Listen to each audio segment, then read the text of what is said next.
Hi there. So obviously the car's now off the road, laid up, and I'm now preparing to get the engine out.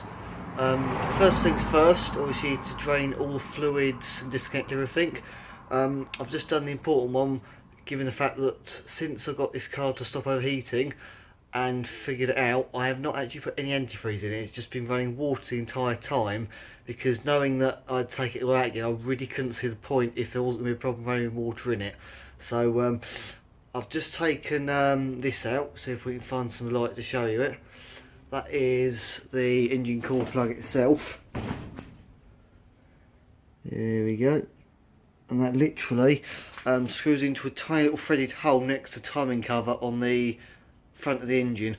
And basically what that means is I've now taken all the water out of the block, which means that we now can't have any suffering from water freezing and it cracking the block. If you're a fan of Car SOS, then you will have seen where someone had left the car laid up with just water inside it, and as a result they did have a couple of cases where they had to go and get the block itself cold stitched back together because the water inside had frozen, causing it to expand and therefore need more space, and it just put great big cracks in the engine block. And obviously if that happens on this one, the engine really is just toast, because there's nothing apart from the mechanicals themselves, there's nothing worth saving on it. So taken this core plug out, which now means that there's no water inside the block, and I've also obviously drained all the water pipes.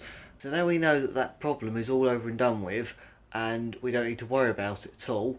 I'm going to start taking all the ancillaries off, and I'm going to start with the radiator panel and the radiator itself, because it's the easiest and quickest thing to take out, and without the way it's going to be so much more room around the engine to disconnect and take off everything else. Right, so as you might remember from when I've had this out in the past, it's a series of bolts up and down the sides, and also a series of bolts around the bottom there as well. So it's really nice and simple. And then of course we've got the top hose there and the bottom hose there. Apart from that, it just lifts straight out. Nice and simple. Right guys, so tonight I'll make a little bit more progress on 10. Want to get its engine out by the end of this week, if I'm lucky, which then means I can get to work stripping it down and finding out exactly what's required to rebuild it, other than rings, shells and the basic stuff like that. So I'm just going to change camera lens so I can show you a bit more of what I've done. I made a start on this on Tuesday. Made a start mainly on the cooling system, getting that drained out, because I never actually put any antifreeze in it. So as a result, with the cold temperatures coming in quickly, I wanted to make sure that problem was all dealt with and no longer an issue. So you might have seen I took the core plug out of the block at this end, which is just behind the water pump pulley. Located in fact just above where that pipe with the stopper is.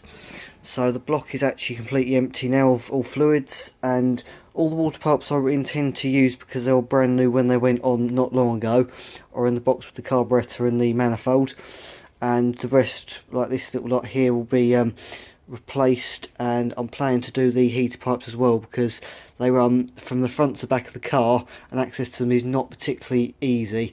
So if they did happen to burst one day, it's not going to be a 5-second fix at the side of the road, it's going to be an absolute pain in the backside. So I'll probably replace those just to be on the safe side. Also got the starter motor off, and I've made a start getting the under tray out tonight as well, because it's going to make life a lot easier. And you might notice that there's an alternator and bracket tree missing here. That's all come off tonight. And I've taken the coil off because the last bolt for the engine under tray is right down there, and it appears that the captive nut that bolt's going into started to spin. So I had to take all this little lot here off to get a little bit more access to it, to be able to do something to it.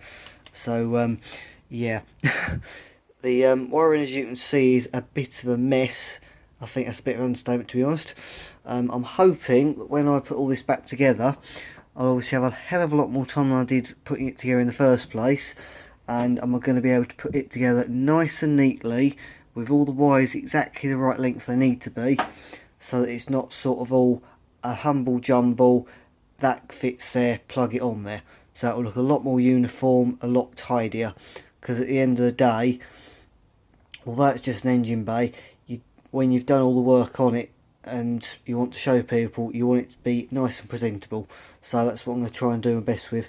But it's not my specialty, so do excuse me if if it's not absolutely perfect later on, but I'll aim for as perfect as I can get.